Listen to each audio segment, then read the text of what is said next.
नमस्कार दोस्तों, गार्गी क्लासेज में स्वागत है आपका।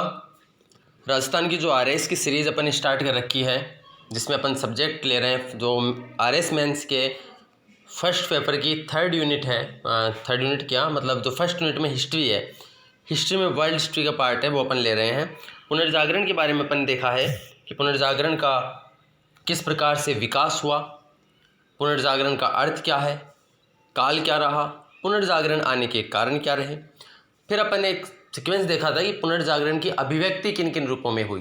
तो साहित्य के रूप में हुई, कला के रूप में हुई, विज्ञान के रूप में हुई।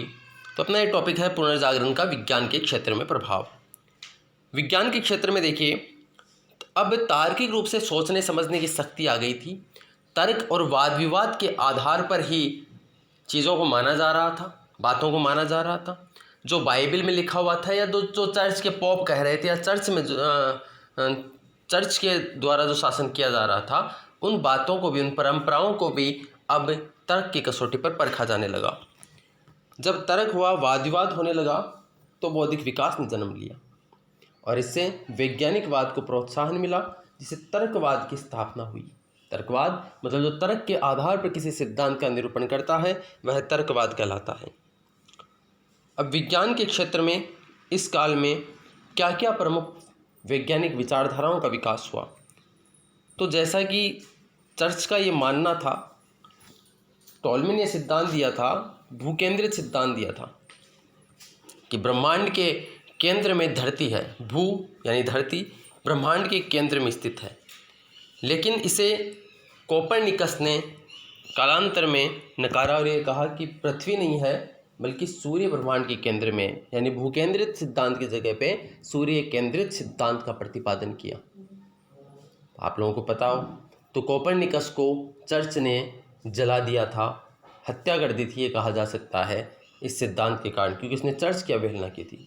लेकिन कालांतर में जर्मनी के एक प्रसिद्ध खगोल शास्त्री केपलर गणितीय प्रमाणों से ये पुष्टि कर दी कि कोपरनिकस ने जो सूर्य केंद्रित सिद्धांत दिया था वो बिल्कुल सही है। वास्तव में ब्रह्मांड के केंद्र में सूर्य है, न कि पृथ्वी। फिर इटालियन वैज्ञानिक गैलीलियो ने दूरबीन का आविष्कार करके ग्रहों की गति के आधार पर कोपरनिकस के सिद्धांत को स्वीकार किया। ब्रिटिश वैज्ञानिक आइजैक न्यूटन ने गुरुत्वाकर्षण का सिद्धांत दिया और ये सिद्ध किया कि समस्त ग्रह आपस में एक दूसरे से गुरुत्वाकर्षण के कारण जुड़े हुए हैं। इंग्लैंड के वैज्ञानिक विलियम गिलबर्ट ने चुंबक की खोज की और हॉलैंड निवासी जॉनसन ने माइक्रोस्कोप बनाया। क्वेश्चन साइंस के हैं, आ कहाँ रहे हैं, वर्ल्ड हिस्ट्री में।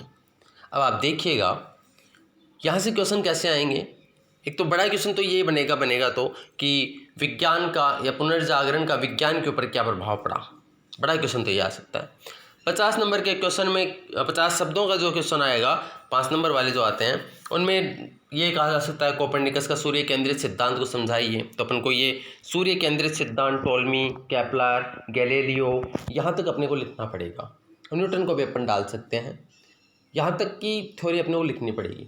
बाकी 20 वर्ड्स में ये डायरेक्ट गैलीलियो ऐसे भी दे करके पूछा जा सकता है, कोपरनिकस के नाम से पूछा जा सकता है। तो वो क्वेश्चंस क्या होंगे, नेक्स्ट वीडियो जो मैं बनाऊंगा उसमें पुनर्जागरण के ऊपर जितने भी क्वेश्चंस मेरे पास में हैं, जो भी सेट है मेरे पास में, वो मैं आपको प्रोवाइड करवाता हूँ। नेक्स्ट आइए चिकित्सा विज्ञान में। इंग्लैंड के विलियम हार्वे ने रक्त परिसंचरण का सिद्धांत दिया और नीदरलैंड के वैज्ञानिक बेसिलियस है, ये बेसिली नहीं है, बेसिलियस ने अपनी औषधि एवं शल्य प्रणाली का अध्ययन किया। शल्य प्रणाली किसे कहा जाता है, सर्जरी को। अब आता है पुनर्जागरण का स्थापत्य और मूर्तिकला के क्षेत्र में क्या योगदान रहा। देखिए मध्य युग, ये मध्य युग है। मध्य युग की स्थापत्य कला को गोथिक शैली कहा जाता था। गोथिक शैली मध्य युग की स्थापत्य कला को, मेहराबों का इनको दौर था ये। जबकि पुनर्जागरण कालीन कला को ग्रीक रोमन शैली कहा जाता है। ग्रीक रोमन शैली की प्रमुख विशेषताएं निम्न हैं, देखिए क्या क्या विशेषताएं हैं।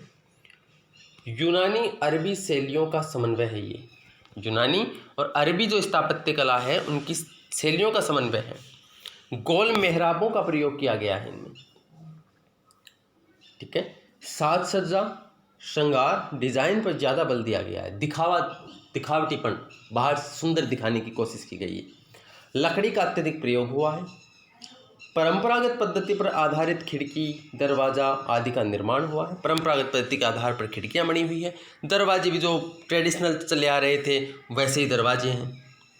नुकीले मेहराबों के स्थान पर गोल मेहराब, जो मेहराब होते थे ऊपर जो, वो गोल होते थे और उसके पहले नुकीले होते थे, तो नुकीले मेहराब की जगह पे गोल मेहराबों का निर्माण हुआ। इस शैली में मेहराब, गुंबद, स्तंभों के निर्माण पर अत्यधिक बल दिया गया। ये पुनर्जागरण काल है। पुनर्जागरण काल में जैसे जैसे टाइम मिलेगा और जैसे जैसे वीडियोज, तो एक तो जो ये लोग हैं कोपरनिकस मान लो या गैलीलियो मान लो, इतिहास साहित्य की बात करें तो शेक्सपियर मान लो, इनके बारे में एक एक वीडियो पर्टिकुलर बने, चाहे वो छोटा हो या बड़ा, लेकिन उनके बारे में कोई भी क्वेश्चन आए तो अपन उसको करने की स्थिति में रहें, क्योंकि जिनका नाम अपन ने सुन रखा है उनके क्वेश्चंस मेंस में आने के चांसेस रहते हैं, बहुत ज़्यादा रहते हैं। बाकी जो भी क्वेश्चंस का सेट है, मैंने बताया आपको पहले भी, जो क्वेश्चंस मेरे पास में अवेलेबल हैं वो मैं नेक्स्ट वीडियो में पूरे क्वेश्चंस डालता हूँ, फिर अपन लिखने की प्रैक्टिस करेंगे धीरे धीरे। तो यहाँ तक का तो पुनर्जागरण यही था, बाकी और कुछ होएगा तो मैं आपको बताता रहूँगा। थैंक्स।